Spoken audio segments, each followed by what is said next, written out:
শাশুড়ি মায়ের হাতে মেহেদি দিয়ে দিচ্ছি। আমার শাশুড়ি মা তো ভীষণ খুশি।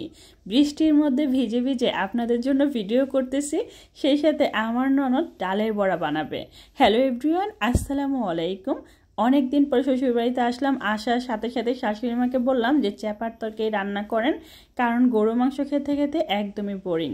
আমি আর আমার ননদ দুইজনে একসাথেই বাড়িতে এসেছি। আমার ননদ তার শ্বশুরবাড়ি থেকে আর আমি আমার বাবার বাড়ি থেকে দুইজনে এসে দুই চুলায় রান্না করতেছি একসাথে। কারণ অনেক দিন পর আমরা এসেছি আর আসার শুরুতে দুইজনে মিলে রান্না বান্না করতেছি, অনেক আনন্দ করতেছি। আসছি অনেকক্ষণ হয়েছে, বাট ভিডিও স্টার্ট করতে পারিনি কারণ আমার ননদের দুইটা মেয়ে আছে, তাদের সাথে অনেক দুষ্টামি করতেছি, আড্ডা গল্প কত দিনের কথা সব কিছুই জমা থাকে। তো যাই হোক, গরুর মাংস এক চুলায় বসিয়ে দেওয়া হয়েছে, অন্য চুলায় ভাত। এদিক দিয়ে আমাদের এই যে কিউট বুড়িটা মজা পেয়ে খুবই খুশি।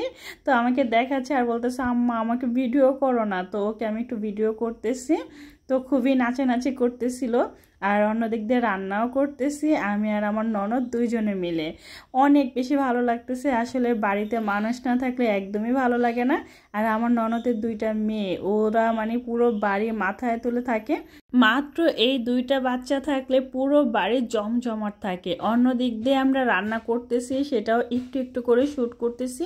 অনেকে তো আমার শ্বশুরবাড়ির ব্লগগুলো দেখার জন্য খুবই এক্সাইটেড হয়ে থাকেন। সবাই শুধু ভিডিওতে কমেন্ট করে, আপু তোমার শ্বশুরবাড়িতে যাও না কেন। তো আমার ননদ একটু গরম মশলা জিরা বেটে দিচ্ছে, আমি গরুর মাংসের মধ্যে দিব। অন্যদিক দিয়ে আমার শাশুড়ি ডাটা নিয়ে আসছে, যেহেতু আমার অনেক দিন ধরে চ্যাপার তরকারি খেতে ইচ্ছে করতেছে। নর্মালি এটা বাবার বাড়ি থেকে থাকলে খাওয়া হয় না, শ্বশুরবাড়িতে আসলেই খাওয়া হয়। যেহেতু এই রান্নাটা আমার শাশুড়ি মাই করতে পারে, তো এখানে আসার পরে শাশুড়ি মাকে বললাম, তো সাথে সাথে আমার জন্য রান্নার প্রসেসিং চলতেছে।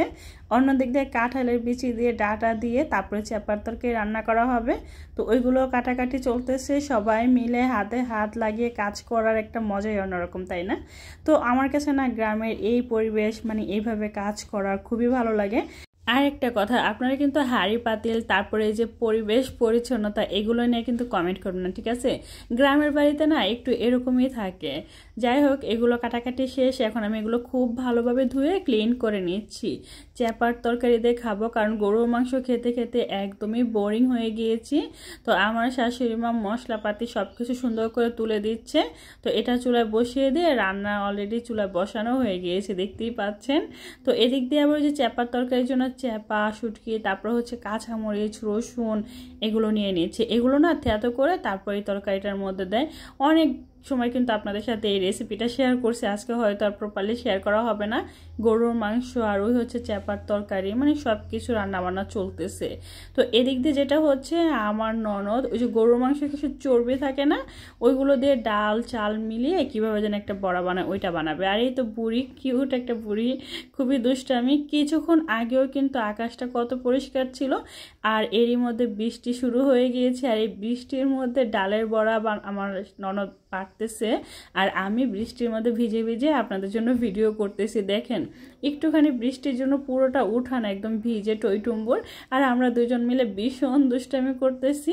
আর এই তো আমার শাশুড়ি মা এই বুড়িটাকে নিয়ে আছে। আসলে বাচ্চারা থাকলে না বাড়িটা অনেক বেশি জমজমাট থাকে আর অনেক বেশি ভালো লাগে। হই হুল্লোড় চিল্লা ফাল্লা মানে এইগুলো করে মনে হয় সময় কেটে যায়, আর ওরকম করে ভিডিও করা হয় না। তো এই যে গরুর চর্বিগুলো ছোটো ছোটো করে কেটে চাল ডাল একসাথে বেটে আদা রসুন সব ধরনের মশলা দিয়ে সুন্দর করে একটা বড়া বানায়। এই বড়াটা না গরম গরম খেতে এত মজা লাগে। এই রেসিপিটা আমার ননদ তার শাশুড়ি মায়ের কাছ থেকে শিখছে, আর সেটাই আমাদের তৈরি করে খাওয়ায়। আর এই দেখেন বাচ্চাদের অবস্থা। তো এই যে বড়াটা বানানো হচ্ছে, দেখতেই পাচ্ছেন, অনেক বেশি ভালো লাগে। একটু ঝাল ঝাল করে বানালে অনেক বেশি টেস্টি হয়। তো আমার ননদ আমার জন্য এক্সট্রা করে একটু ঝাল দিয়ে সুন্দর করে বানাচ্ছে।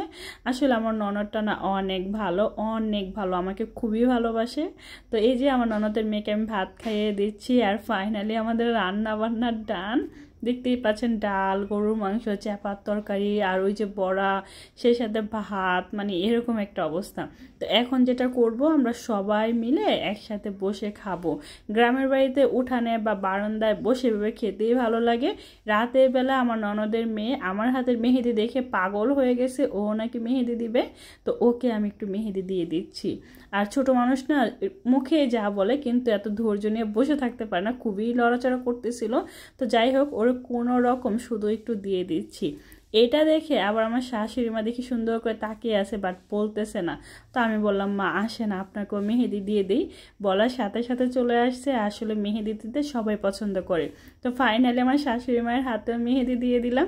তো আমার শাশুড়ি মা সত্যি অনেক বেশি খুশি হয়েছে আর অনেক পছন্দ করছে। বললাম, মা আপনাকে কি কেউ এইভাবে দিয়ে দিছে? বলে না, কখনো দেয় নাই। তো যাই হোক, ভিডিওটা কেমন লাগছে অবশ্যই কমেন্ট করে জানাবেন। ভালো লাগলে লাইক কমেন্ট শেয়ার করে দিবেন। সবাই ভালো থাকবেন, সুস্থ থাকবেন আর আমার জন্য দোয়া করবেন। আল্লাহ হাফেজ।